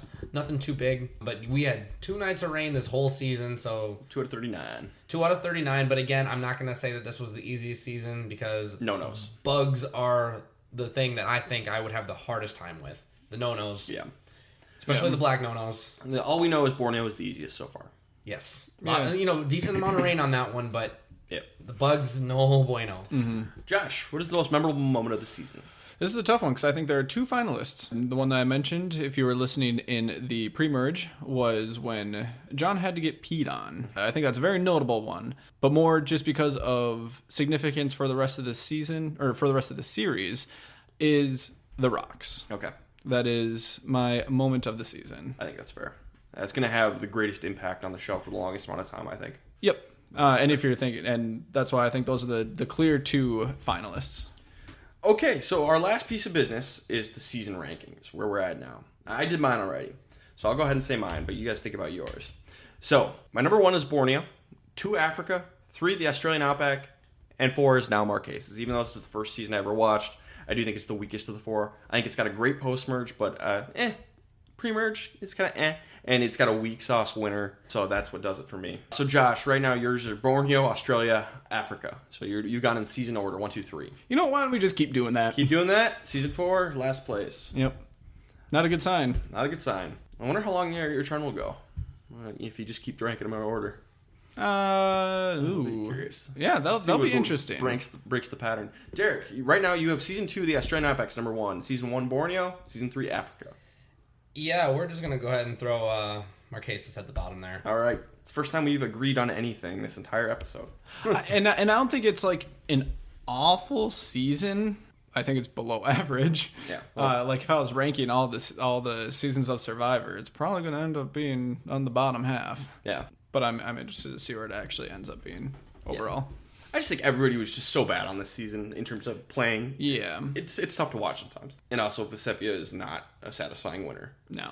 And there's not a satisfying final 2. And the final tribal council, anytime you're left with a bad aftertaste, it doesn't really matter how good it tasted while you were chewing the food if you're left with something that just makes you want mouthwash. You really need to stick the landing, and this one didn't. And then you're looking at the memorable side of it. It's not too memorable. Not too many huge moments that stick out. Less memorable seasons, but there are definitely more memorable seasons. Yes. Like the 3 that came before this. Hot take. There are less memorable, but there are also more memorable. Ooh. I don't have anything else. Do you guys have anything else? I don't think so. I'm ready for 5. Let's go. Yeah, just tweet at us at Castaway Pod about whether who do you agree with, Josh and I or Derek on Kathy's Final 6 decision. So tweet at us on that one. You can follow us on Instagram at Castaway Pod. Follow us on both of those and just tell us if we're idiots or if we're right. You can leave us a review. Yeah, leave us a review on iTunes or whatever. Wherever you watch. It is now on everything. We do prefer 5-star reviews. That's our preference, but But if you don't, give us a reasoning. Yeah. Who knows? Maybe we'll call you out on the podcast. Yeah. If you write us a review and it's like funny or interesting, maybe we'll read it on the show. 5-star preferred. Yeah, 5-star preferred. We do give preferential treatment to 5-star reviews. Yes. 5-star review. You guys suck. Yeah, I will take it. I'll take it. That's playing 3D chess right there. I will take that. And if anybody does that, I will read it and I will name you. So 5-star, you guys suck. Yep. All right. Well, this has been the Castaway Consultants. We got nothing else for you. Good night.